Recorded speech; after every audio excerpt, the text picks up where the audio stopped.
Joseph Cohn was born in 1826 in Great Barrington, Massachusetts, in the southwest corner of the state, to Alvinus and Hannah, his parents. In 1840, the family moved to Geneseo, New York, and that's where Joseph Cohn lived for the rest of his life, until he died in 1905.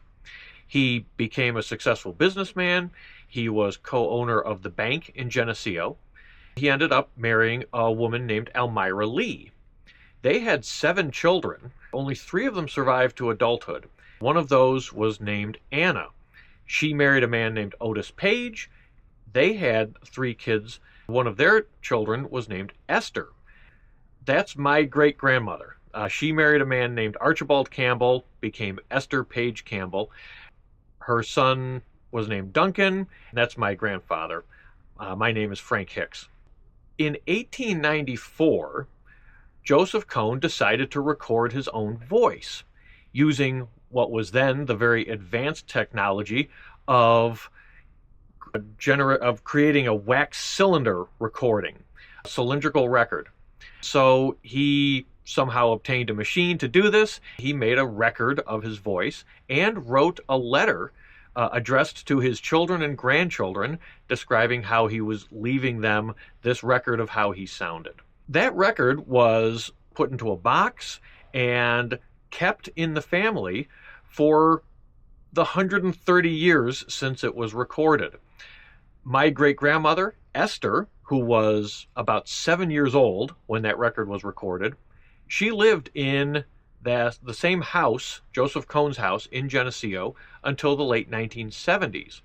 When she moved out of the house, her son Duncan knew about the record, knew what it was and where it was.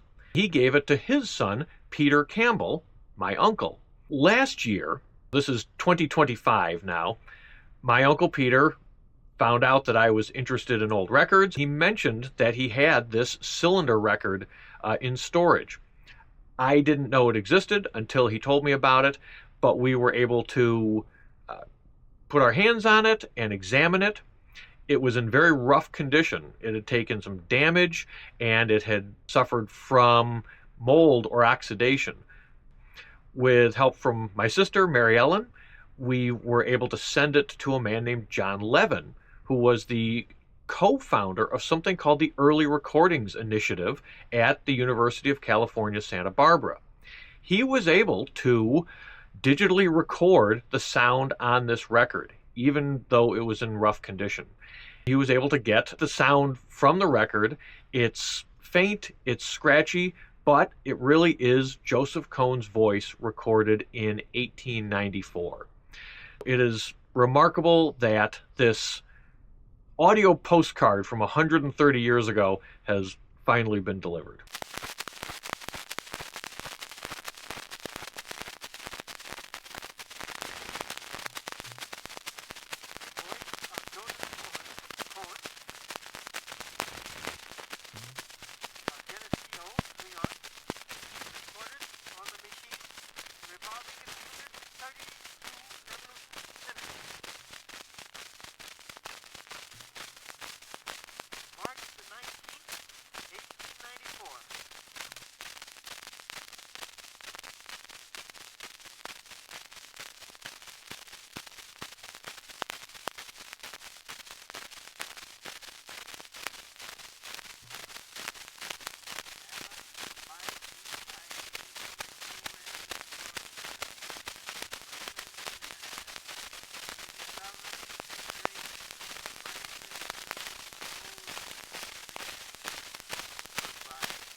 My name is Frank Hicks, and I'm going to read an asset description report written by John Levin on February 4th, 2026, about an 1894 vernacular recording of Joseph Cohn. This report describes a vernacular cylinder record, henceforth referred to as the Joseph Cohn cylinder, sent to John Levin at CPS1 Technologies by Frank Hicks and his sister, Mary Ellen Harwood, great-grandchildren of Joseph Cohn, for conservation, transfer, and study.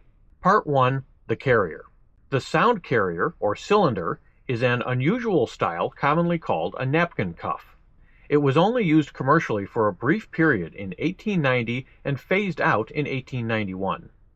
When new, these cylinders were considerably thicker than the Joseph Cone cylinder, indicating that this cylinder was shaved several times for re-recording before this record was made.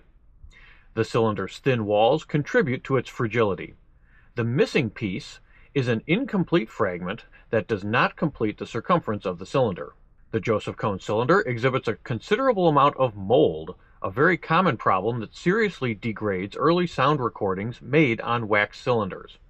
It results from oxidation of the sterate, which is catalyzed by exposure to higher humidity, over 55%.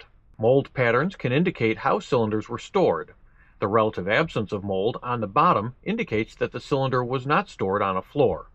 The heavy mold at the top indicates that the cylinder was probably stored in its original carton, but not in a larger container that might have reduced its exposure to humidity. Since cylinders play from the bottom up, the beginning of the cylinder sounds better than the rest because it is relatively free of mold damage.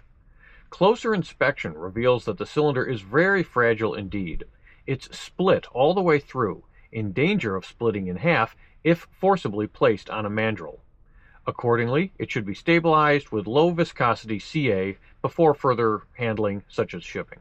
The uneven spacing of the groups of grooves on the cylinder reflect several separate takes, rather than a continuous recording. They also reflect the early home recording technology of the time, which produced quite shallow grooves and uneven groove spacing within takes. Fortunately, however, there is no recorded content in the broken and most oxidized area of the cylinder. Part 2. Packaging. The pasteboard box with straight-sided seam was ubiquitous in the earliest commercial recording era. Because these recordings were primarily sold to jobbers and arcade operators, not home consumers, early cylinders were always packaged in simple, unadorned boxes. In the absence of any markings on the box and lid, it's possible that this cylinder was bought as a blank, expressly for the purpose of making home recordings. More likely, though, it was bought in 1890 to 1892 for its commercial recording, which was shaved off years later to prepare this cylinder for recording. Pasteboard boxes were always supplied with cotton batting. Its purpose was to wrap the cylinder, thus protecting it from abrasion. However, this practice led to the mold damage that pervades these early recordings.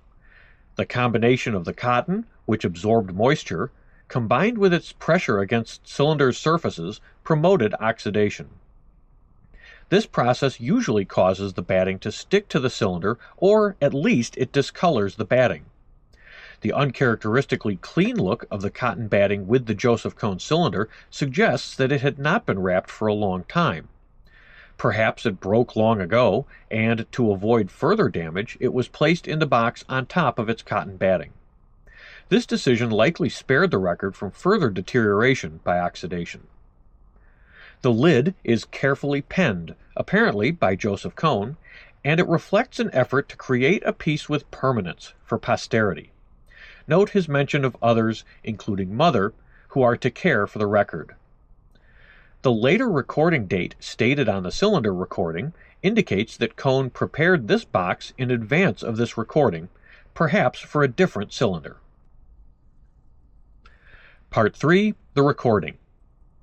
The cylinder was transferred on January 31st, 2026, using the CPS1 Cylinder Playback System in conjunction with a Soundsmith V-Trace SS cartridge fitted with 0.08 by 2.5 elliptical stylus with 1.4G VTF.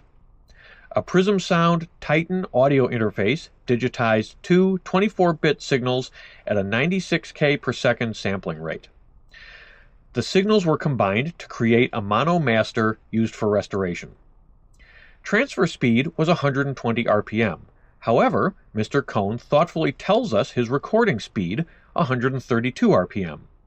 Accordingly, audio was raised 1.65 semitones to correct the pitch of his voice. The low modulation combined with heavy groove noise from oxidation made audition quite difficult.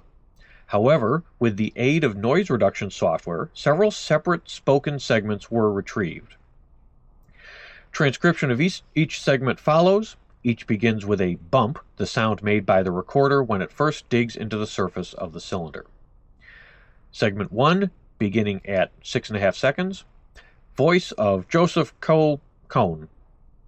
Segment 2, beginning at 13.5 seconds. Of Geneseo, New York, recorded on the machine revolving at 132 revolutions per minute.